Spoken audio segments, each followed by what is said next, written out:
Bien, nos habíamos quedado haciendo, si recordáis los días pasados, estábamos aplicando la ley de Gauss a problemas con simetría. Y, si recordáis, aunque el problema no tenga simetría, siempre que se pueda poner como suma de problemas con simetría, pues podremos trabajar también con ello. Lo único hay que verlo, que la simetría está oculta por ahí detrás. Y podemos dedicarnos ahora a la simetría cilíndrica. O sea, empezamos con la ley de Gauss.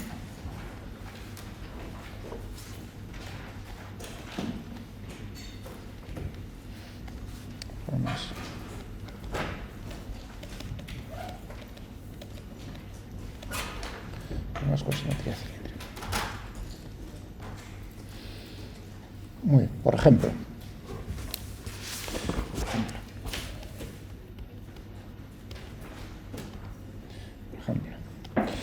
una recta infinita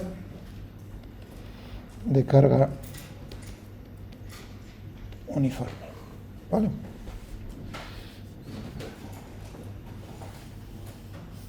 No sé. Y si es, o sea, distribuida de manera uniforme sobre esta recta en el espacio, entonces podremos hablar de densidad lineal de carga, lambda, que estará en coulombios por metro. ¿No? Muy bien, y lo que nos preguntamos es, nos preguntamos cómo es el campo en cualquier punto del espacio. Por ejemplo, en este punto del espacio. Bueno, primero la simetría, lo mismo que en la esfera. ¿Sabemos algo acerca de cómo de cómo puede ser el campo eléctrico, la dirección, el sentido, de cómo es la distribución? Uno diría, ¿cómo es la dirección? Es decir, fijaos que si uno dice, tiene una dirección como esta, que no sea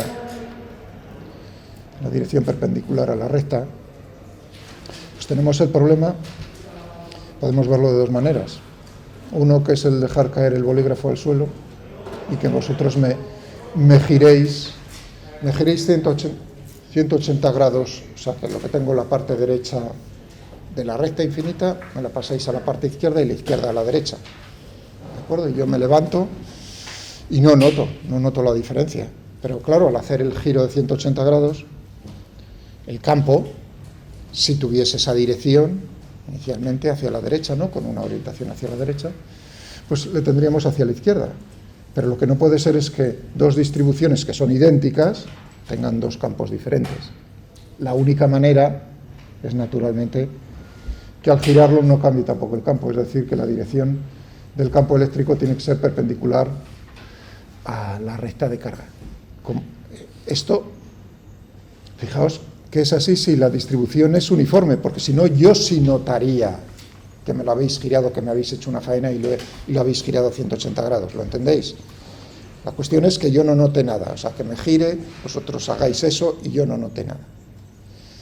Bueno, entonces, naturalmente podríamos siempre buscar, tiene que ser la suma y lo haremos luego por integración, para que veáis que sale el mismo resultado. Yo siempre diría, bueno, pues va a ser la suma, superposición, de la contribución de cada elemento infinitesimal de carga aquí sobre la recta. Esto contribuiría con un campo eléctrico, estoy suponiendo, por el sentido que es positivo, naturalmente. Si fuese negativo, tendríamos lo contrario, el sentido contrario. Pero claro, por simetría, si yo tengo aquí un elemento de carga infinitesimal diferencial de Q a la misma distancia, hacia la izquierda, tendríamos otra carga igual. Tendríamos esto, la suma vectorial de la contribución de ambas cargas infinitesimales, se anularía la componente horizontal y únicamente tendríamos la componente perpendicular a la recta. Es decir, que de una manera o de otra tenemos la misma conclusión. ¿De acuerdo? Muy bien.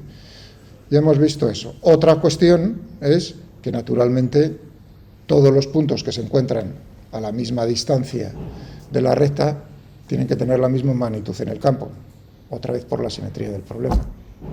Y ahora ya tenemos los ingredientes. Nosotros sabemos, la ley de Gauss, que se va a cumplir siempre, aunque no tuviese simetría, ¿no?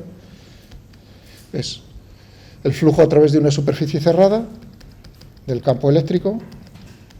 Eso va a ser proporcional a la carga que está encerrada por esa superficie. Tenemos esto.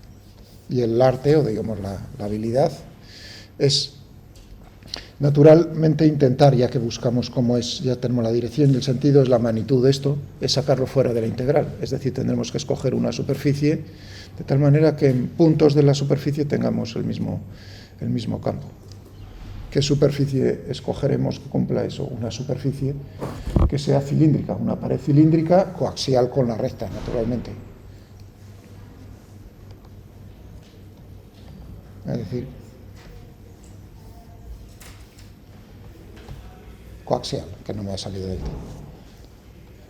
De radio R, es decir, que aquí en los puntos sobre la pared, pero es una superficie cerrada, es decir, que incluye también las tapas. Que ahora vamos a ver. Es decir, esto sí lo tengo.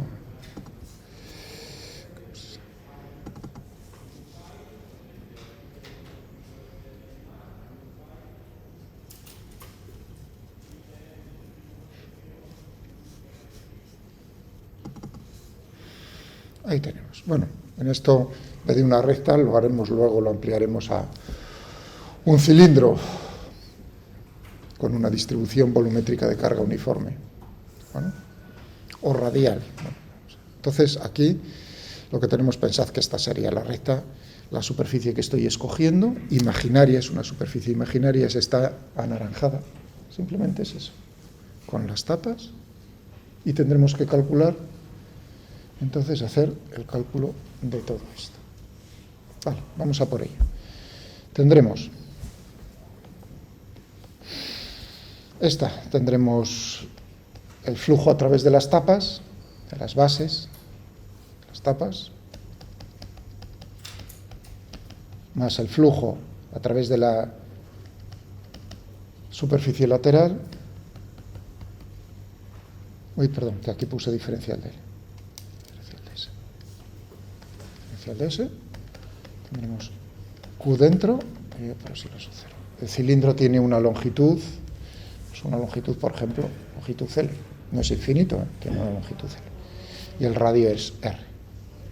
¿De acuerdo? Bueno, el flujo a través de las bases. Dicho esto, naturalmente diferencial de S será de esta manera, el campo es perpendicular en todos los puntos, por lo tanto es 0. Es decir, que la única contribución distinta de 0 viene de este término. ¿Cómo es diferencial de S en cada punto de la pared lateral? Es perpendicular, lo mismo que el campo, por lo tanto tendremos aquí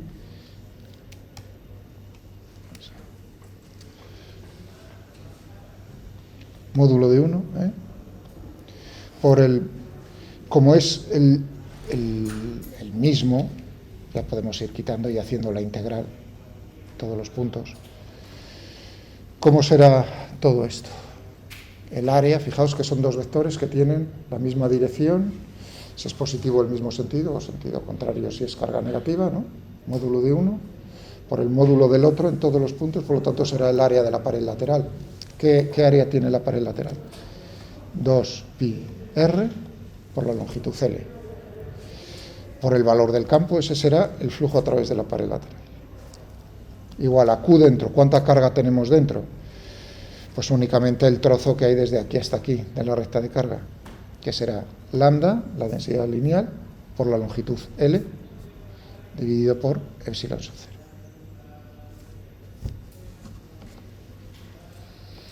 Es decir, si nos ponemos aquí arriba, fijaos que L y L se me va, entonces tendremos que la magnitud del campo eléctrico será lambda dividido por 2pi epsilon sub 0, vamos a poner el R aquí. Es un vector, por lo tanto habrá que ponerlo correctamente, su magnitud es esta, y ahora un vector unitario que sea este vector unitario.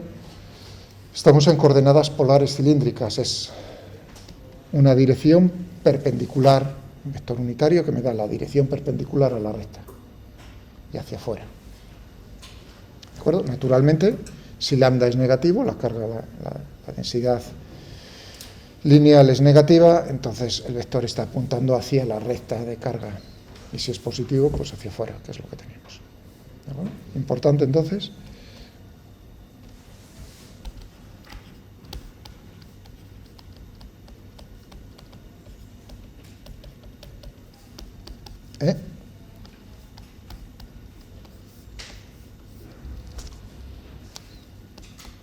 Inversamente, cuidado, el campo eléctrico es inversamente proporcional a la distancia a la recta.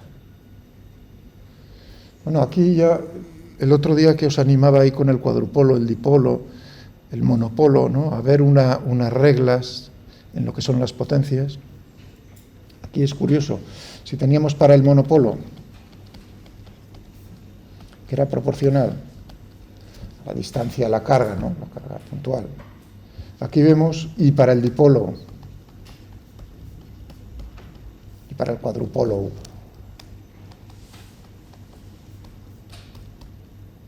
¿no? Aquí realmente, mientras que íbamos aquí en este sentido, ¿no?, aumentando la potencia del denominador, aquí hemos restado en una unidad la potencia del denominador. ¿Os dais cuenta? Uno diría, ¿y eso podría irse todavía, restar todavía 1? Si resto todavía 1 a esto, tendríamos un campo que es en magnitud constante. Eso sería, uno dice, hemos pasado de un punto a sumar muchos puntos, una recta. No puede sospechar decir, ¿y si sumo muchas rectas? Eso, ¿no? Tendríamos un plano. Entonces tendríamos un campo constante. Lo vamos a comprobar. Que el campo para un plano infinito uniforme de carga es un campo que es constante. Curioso, independientemente a qué distancia del plano. Pero bueno, eso es adelantándome un poco. O sea, que uno puede pensarlo, recordad estas cosas, si vamos en un sentido o en el otro sentido, tenemos una regla en las potencias. Había dicho que podemos comprobarlo por integración. Vamos a ver el campo eléctrico por él.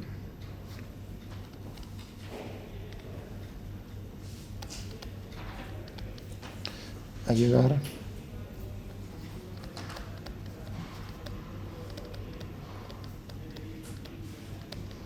resultado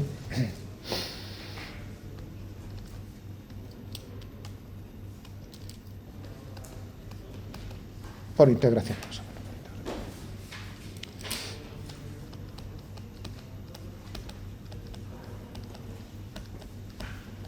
Suma de los campos eléctricos de cada elemento infinitesimal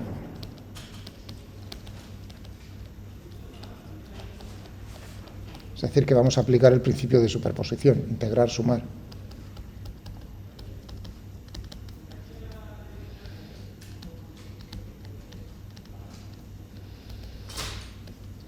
Bueno, vamos a poner los ejes, los podemos poner nosotros en la orientación que queramos. Por eso estoy dibujando la recta horizontal. Pero tenemos aquí la recta infinita, o si queréis, vamos a llegar... Bueno, no tengo por qué considerar que la recta es infinita. Luego la hago infinita. Vamos a hacerlo en el caso general. Un segmento recto, primeramente, ¿de acuerdo?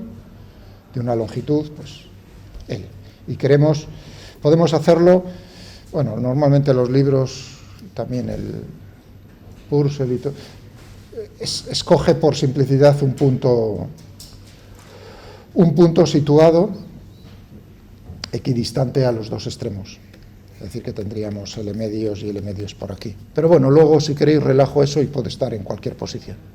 ¿De acuerdo? A una distancia vamos a ponerlo que esto es el eje X y este es el eje Y. Escojo los ejes de tal manera que entonces tendríamos, voy a hacer otra vez el dibujo.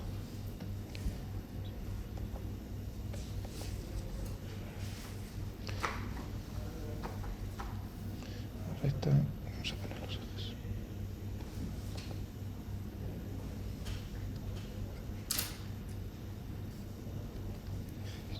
Y buscamos en un punto, este es el origen, sobre el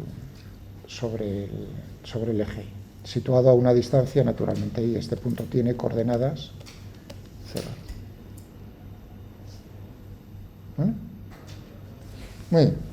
Entonces, ¿qué tendríamos? ¿Cómo sería el campo eléctrico, por ejemplo, que crea esta carga infinitesimal diferencial de Q, cuya longitud es, si estoy sobre el eje X, tendría una longitud diferencial de L, pero como estoy sobre el eje X, va a tener una diferencial de X, ¿vale? Entonces tendríamos por aquí. Supongamos que sea positiva. Tendríamos, al ser infinitesimal la carga, el campo es infinitesimal diferencial. Muy bien, ¿cuánto valdría?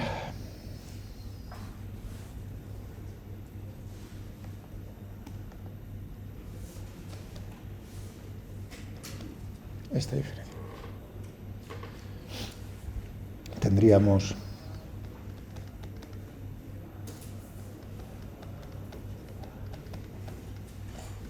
¿no? Es un vector, tendrá una componente a lo largo del eje X y una componente a lo largo del eje Y. Si estamos escogiendo el caso de que tengo la misma longitud y estoy considerando lo mismo que antes, que la densidad lambda es constante a lo largo de toda la recta, constante es una distribución uniforme de carga, no se os olvide, estamos en ese caso. Si estamos en esto, pues diríamos, pues hombre, si tengo aquí una carga diferencial de Q, lo mismo que has hecho antes, tendría aquí otra diferencial de Q en igual magnitud, de tal manera que tendríamos que la componente, al sumar, al integrarlo todo, únicamente tendríamos que buscar la componente Y, porque al sumar la componente X será 0, ¿no? ¿De acuerdo? Si el punto, si no tengo la misma longitud a la izquierda y a la derecha, será distinto de 0. Vamos ahora a pensar que estamos en el caso primero, el primer paso más sencillo. Es decir, que lo que buscamos, diferencial E, va a ser una componente E sub I por J. La componente X será 0. Y la componente Y del campo será simplemente la suma de las componentes Y, la suma, la integral de las componentes Y, barriendo para toda la carga. ¿Entendido? Vale. Muy bien. Entonces tendremos. Vamos a poner el diferencial de I aquí. ¿Cuánto vale esto? 1 dividido por 4pi epsilon sub 0, la constante de Coulomb. Inversamente proporcional, bueno, la carga, proporcional a la carga, e inversamente proporcional a esta distancia. ¿Y cuánto vale esta distancia? Sería R, si queréis, R al cuadrado. Pero nosotros estamos buscando la componente Y, es decir, que habrá, si este es el ángulo θ, tendremos, esto será θ, naturalmente, tenemos que multiplicar por el coseno de θ. Es decir, que tendríamos que I sería 1 dividido por 4pi, epsilon sub 0, diferencial de Q, dividido por R al cuadrado, por el coseno de θ. Vamos a poner cada una de estas cosas, vamos a borrar todo esto. Vamos a borrar, tendríamos 1 dividido por 4pi, epsilon sub 0, diferencial de Q. Será lambda, la densidad, por la longitud. Aquí, normalmente, los libros, veis, utilizan X e Y. Yo, en este momento, estaba dudando cuando os estaba diciendo, tenéis que tener claro que aquí los puntos del espacio, cualquier punto del espacio, este en particular, tiene coordenadas, estamos en el plano, coordenadas X y Y. ¿De acuerdo?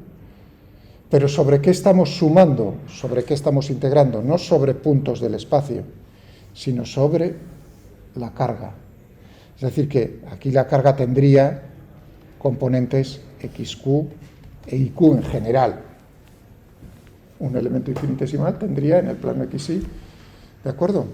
Claro, aquí IQ es 0, es decir, que mientras que estamos poniendo que los puntos sean puntos A de coordenadas 0, y la carga sería XQ 0, ya que hemos orientado los ejes de esa manera.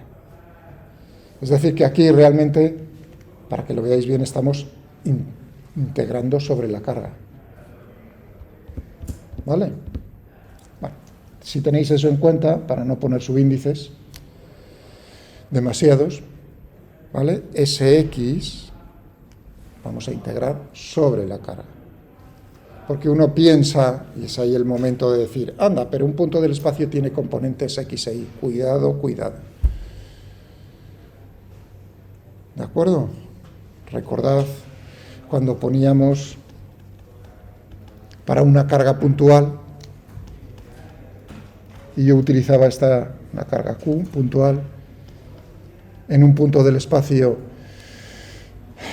cuyo vector de posición era R, teníamos menos RQ, utilizaba el vector de posición de la carga R sub Q elevado al cuadrado, y aquí teníamos menos RQ dividido por R menos RQ. Si tenemos muchas cargas, estamos sumando sobre las Qs, no sobre la R. ¿De acuerdo? Vale. Muy bien. Tenemos aquí R al cuadrado coseno de θ. Si uno ve esto, es una integral en una variable, pero claro, estamos utilizando en esta expresión x, veo R y veo θ. Son tres variables, pero que no son independientes, unas dependen de otras. Entonces ahora la decisión es ponerlas todas en función de una de ellas. Podamos escoger, por ejemplo, el ángulo. Vamos a poner todo en función de θ.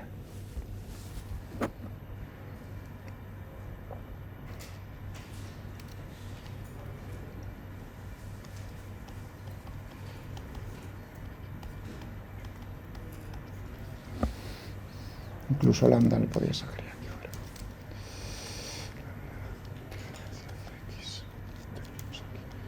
fuera. R al cuadrado coseno de θ.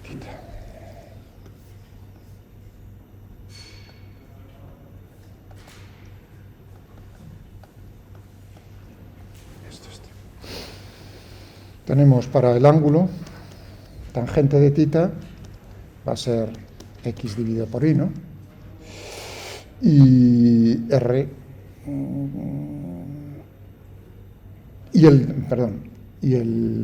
tenemos aquí el coseno de θ, tenemos y dividido por R.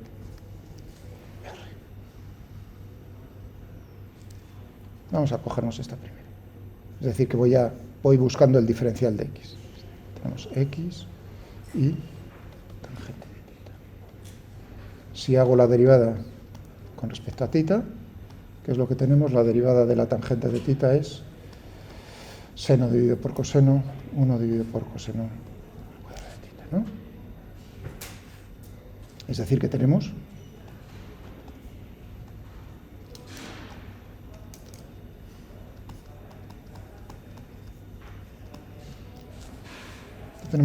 una de ellas.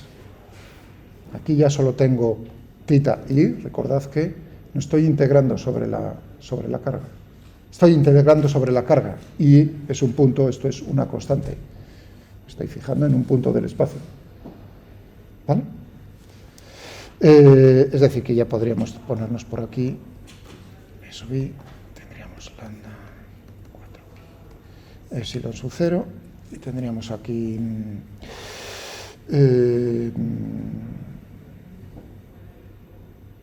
sí, lo puse bien, y R cuadrado coseno cuadrado de θ coseno de θ coseno de θ. Muy bien. No sé si aquí estoy, a ver un momento, a ver si lo he hecho bien.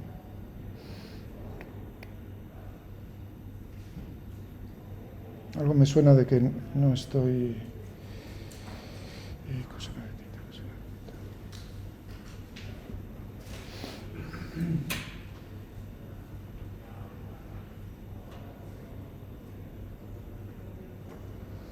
A ver. Epsilon sub 0, ¿y qué tendríamos por aquí? Aquí algo he metido la pata, algo no lo estoy... Tendríamos i r cuadrado coseno de tita diferencial de tita, algo tengo por aquí. Ah, sí, no tengo nada más. Me faltaba utilizar esto. R.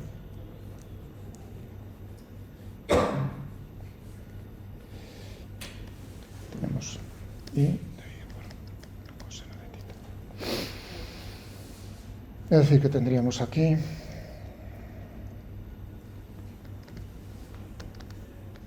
lambda 4pi epsilon sub 0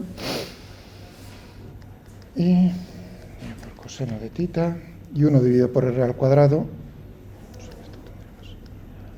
coseno al cuadrado, tendríamos aquí i al cuadrado dividido por coseno al cuadrado de tita, diferencial de tita, es decir, que lo que me va a quedar es lambda dividido por 4pi epsilon sub 0, coseno de tita, diferencial de tita, dividido por 1i. Ya está. Ahora ya la tengo todo en función de tita. Límites de integración. Bueno, pues desde un, estamos diciendo simétrico, pues vamos a poner desde menos tita 0 hasta más tita 0. ¿De acuerdo?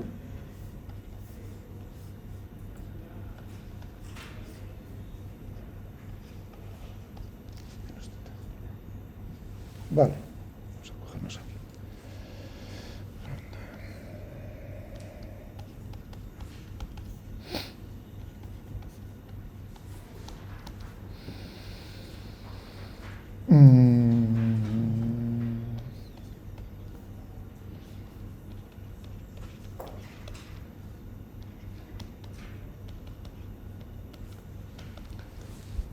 ¿Esto cuánto vale?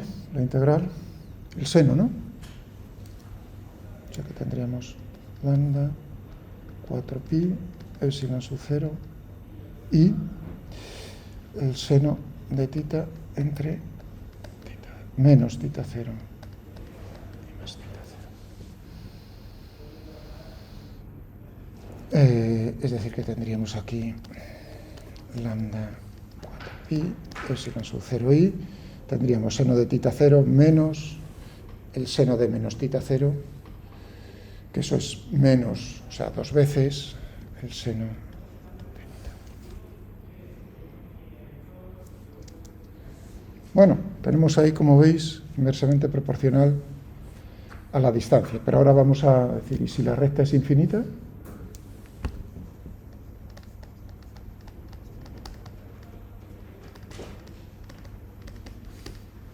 Si la recta es infinita, ¿qué es lo que ocurre? Que tita 0 es pi medios. Fijaos, esto va al infinito, es decir, que el ángulo se va abriendo cada vez más, por lo tanto tendríamos aquí 2. Esto sería entonces, si la recta es infinita, lambda 4pi epsilon sub 0 y 2 por 1, o sea, 2. Eso quiere decir que tengo aquí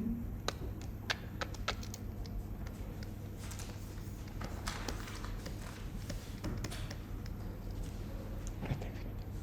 Esta para una recta de una determinada longitud. O sea que nos sale lo mismo que antes. Inversamente, y podéis comprobar que teníamos el lambda dividido por 2pi epsilon sub 0. ¿Qué ocurre si alguna... O sea que aquí lo único es, cuando uno hace por integración, pues es poner todos naturalmente, intentar buscar si es una integral de línea en una sola variable. Uno podría haber dicho, podrías haberlo puesto la integral en función de x, naturalmente. O sea, simplemente escoger la más cómoda, por así decirlo, para integrarlo. Que la integral sea de la forma más agradable. ¿Qué ocurre si el punto... ¿Alguna pregunta? Si tuviésemos...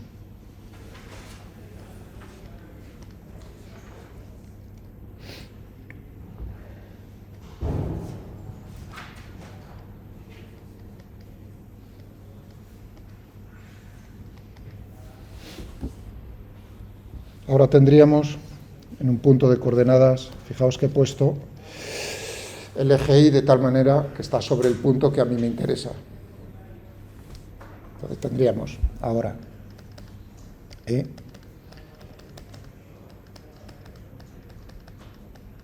y este sería, tanto este como este, sería distinto de 0 para este caso. Para la componente Y es lo que hemos hecho. Lo único,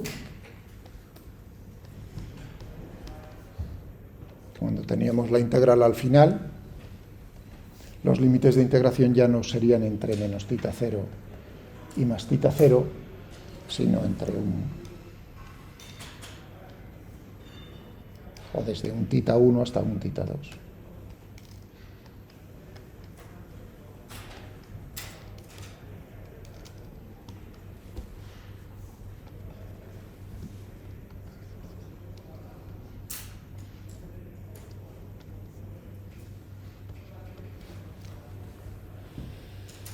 ¿Entendido? Vale. Para la componente, o sea que eso no tiene mayor... Nos sale lo mismo que antes, lo único que en vez de 2 veces el seno del ángulo, pues tendríamos que ver cómo es el ángulo en cada caso y calcular su seno. Y para la componente X, ¿qué es lo que cambiaría? Teníamos así rápidamente lambda, 4 pi epsilon sub 0, ¿no? Y teníamos por aquí la integral y nos quedaba, si poníamos todo en función de θ, nos quedaba, vamos a ponerlo aquí, vamos a ir más lentos, teníamos diferencial lambda, diferencial de x, r al cuadrado, pero ahora la proyección, estábamos cogiendo nosotros este diferencial de q, ¿de acuerdo? Y habíamos proyectado, si esto era θ, habíamos proyectado sobre el eje Y, ahora tenemos que proyectar sobre el eje X, es decir, que en vez de multiplicar por el coseno de θ, habría que multiplicar por el seno de θ. Bueno, esto, como ejercicio, iba a decir, para que pensáis, para que os obligue a pensar un poco sobre ello, los puntos suspensivos significa que lo terminéis. Y naturalmente tiene que salir que si θ2 y θ1, o sea, estamos otra vez en el caso de el punto medio sobre el segmento, tiene que ser 0. Pero vamos, está chupado. El diferencial de x es lo que teníamos antes, en función de θ, ¿no? Teníamos que nos salía ahí, era y, si no me equivoco, y dividido por coseno cuadrado de θ por diferencial de θ. O sea, esto sigue siendo lo mismo. Metéis ahí. ¿Y qué teníamos en función de r al cuadrado? Teníamos coseno de θ era y dividido por r. Es decir, que teníamos r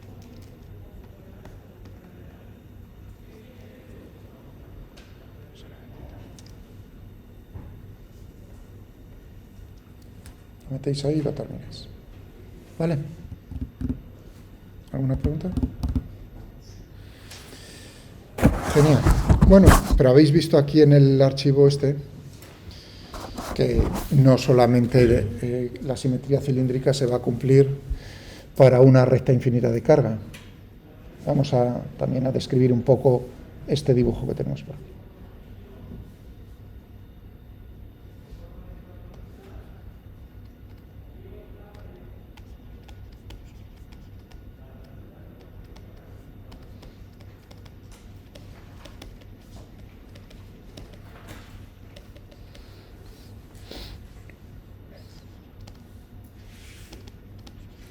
un cilindro infinitamente largo de carga uniforme. Luego vamos a ver si lo de uniforme y de radio R. Cilindro de radio R mayúscula. Es decir,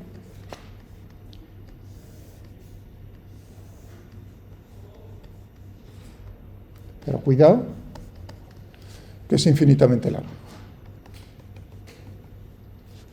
Y ahora la pregunta es, ¿cómo es el campo en cualquier punto del espacio? Habrá puntos fuera y puntos dentro. Bueno, aquí el cilindro es, no lo he puesto aquí, un cilindro macizo. Ahora ya vienen variantes. De carga uniforme, eso significa que es una densidad volumétrica de carga, ρ. ρ es constante. Pero uno podría pensar, oye, ¿y si fuese una carga distribuida sobre la pared lateral de una capa cilíndrica? Está la pared lateral, es decir, que únicamente tenemos carga fuera sobre la pared, pero dentro es cero. Bueno, es un problema similar. Lo mismo que habíamos hecho con las esferas. Vamos a discutir uno de los dos, el otro lo penséis vosotros. ¿Qué cogemos, el de la pared lateral o el de la carga maciza? El de la carga maciza. Bueno, vamos a cogernos este. Es decir, que tenemos todo esto así. Vamos a discutir entonces puntos fuera y punto dentro. La simetría del problema me dice que el campo eléctrico que va a tener una dirección que es perpendicular al eje del cilindro, tanto para puntos dentro como para puntos fuera. Es decir, que no cambia nada. Es decir, que únicamente nos vamos a tener que preocupar por esta componente. Todos los puntos a la misma distancia del eje del cilindro son equivalentes, tienen que tener la misma magnitud del campo eléctrico. Por lo tanto, a la hora de aplicar la ley de Gauss, habrá que imaginarse una superficie que nos aprovechemos de ese hecho. Esa superficie, ¿cómo va a ser? Lo que tenemos por ejemplo, para puntos fuera, exactamente esta. Es decir, que cogeríamos...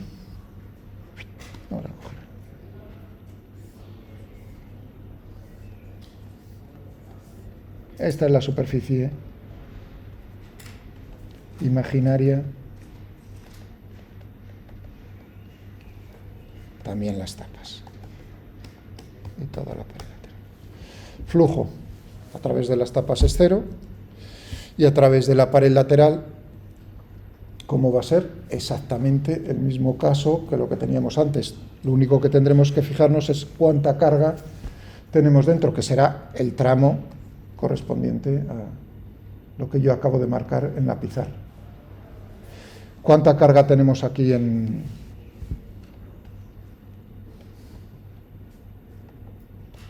O sea, ¿qué tendríamos?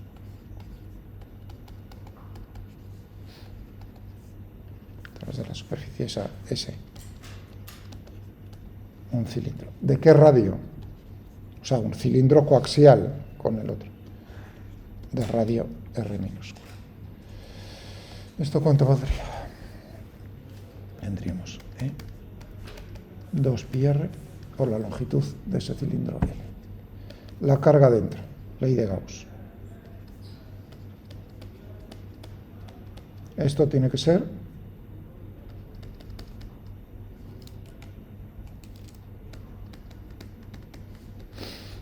la carga dentro. Tenemos ρ. Es la densidad volumétrica. ¿Cuánta carga hay? El volumen del cilindro, del trozo del cilindro ese, ¿no?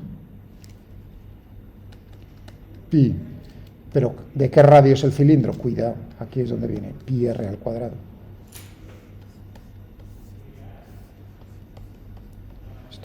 Me estoy fijando en una longitud L, es decir, en todo lo que tenemos aquí dentro.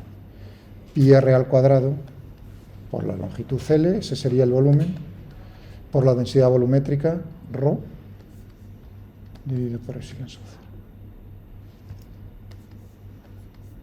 Tendremos entonces E igual a 1, 2 pi epsilon sub 0 pi r al cuadrado rho dividido por r. Inversamente proporcional, lo mismo que antes.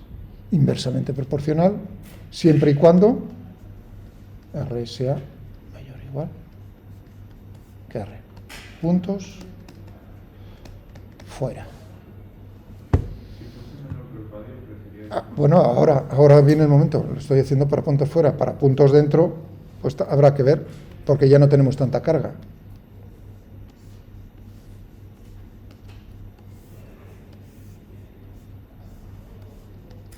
Entonces tendríamos superficie imaginaria.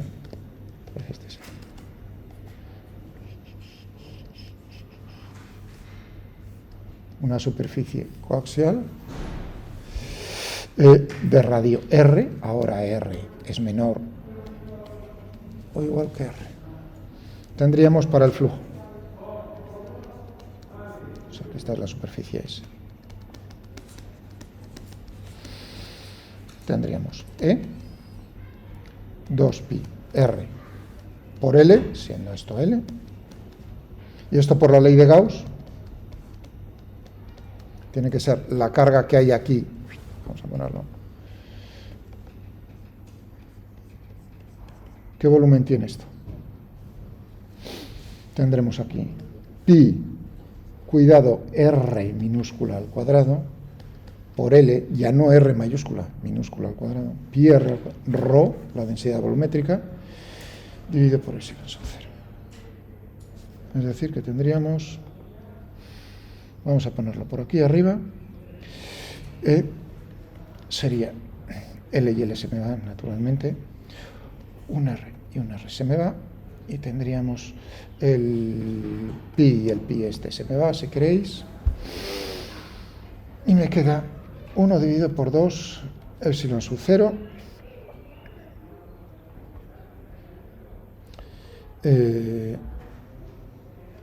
y en el numerador por R.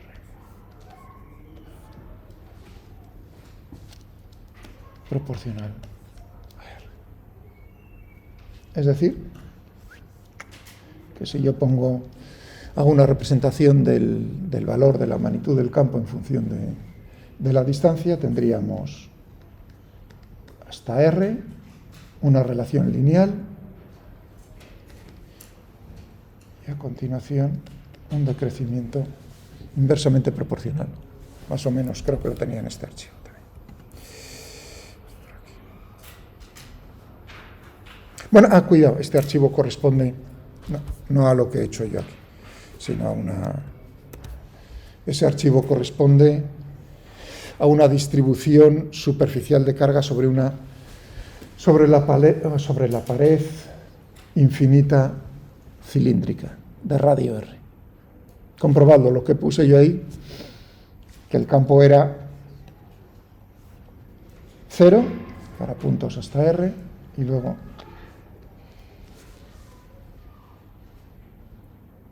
¿entendido?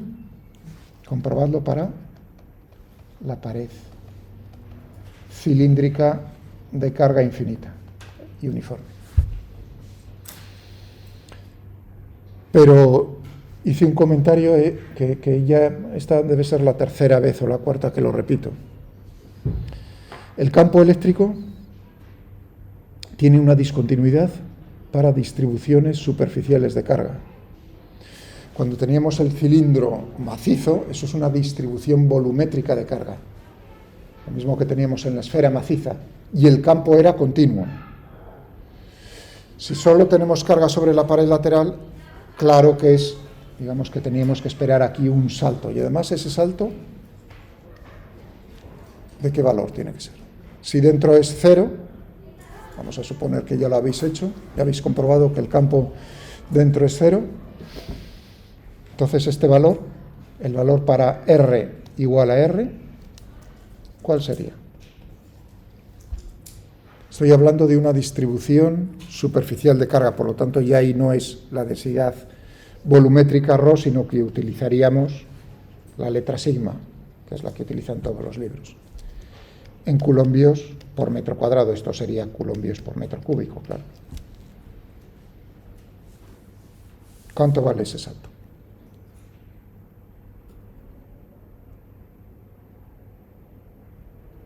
¿Habéis entendido la pregunta?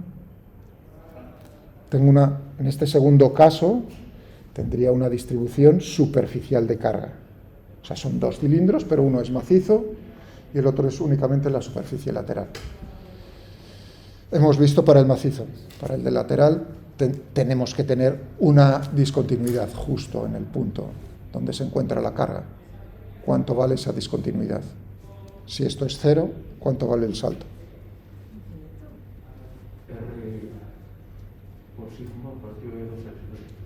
R nada. Ya en cuanto dijiste R, ya nada. Fíjate, qué rápido. O sea, ya lo demás ya no he escuchado. Yo iba a decir también RL por... Nada. Cuanto digáis R, ya está mal.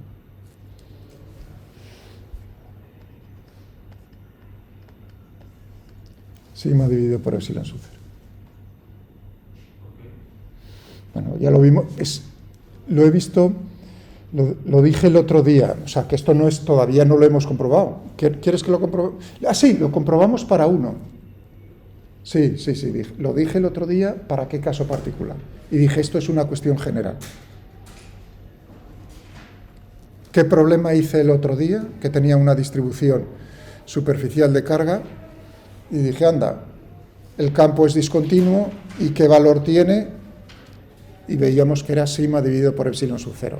Y añadí, esto que es un caso que es algo que hemos obtenido para un problema particular, añadí, es algo general, que se va a cumplir siempre para distribuciones superficiales. Eso no fue una demostración, lo hice para un caso. E hice una afirmación, sin demostrar. Pero dije claramente, la discontinuidad va a ser esta. Sigma dividido por epsilon sub 0. ¿Qué caso hice el otro día? Claro, justo lo que acabo de decir hace un momento. Teníamos la esfera maciza y la superficie esférica. En la esfera maciza veíamos, fijaos que el campo crecía con la distancia al centro linealmente, en puntos dentro de la esfera, y luego decrecía para puntos fuera como decrecía el campo eléctrico, para puntos fuera de la esfera. Claro, se comporta como una carga puntual, la discusión que hicimos el otro día.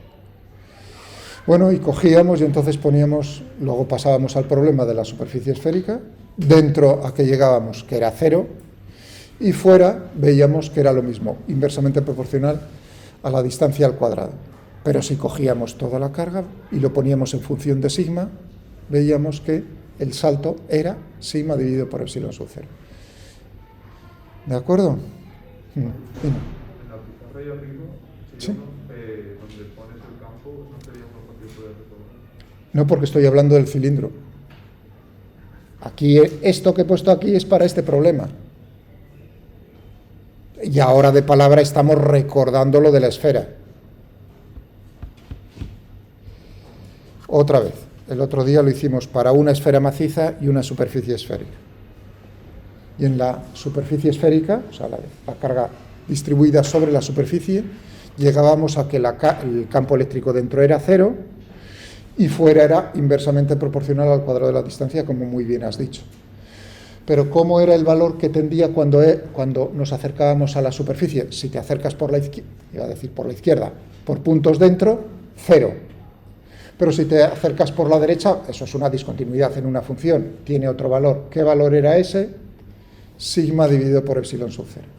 Y ahí es cuando dije, esto que es particular para este problema, no es particular, es un resultado general siempre que tengamos distribuciones superficiales de carga. El campo eléctrico es discontinuo. ¿Eso qué significa? Que no está definido naturalmente en puntos de la superficie. Si haces el límite, te acercas por unos puntos por un lado o por el otro, el valor al que llegas es diferente. ¿Bien? No os preocupéis que lo veremos para otro caso que es planos infinitos o un plano infinito de carga. Vale. Bueno, son 13:04. Vamos a hacer ahora la pausa. Simplemente deciros, vamos, este caso, el del plano lo haremos también por integración. Hay 10. Continuamos.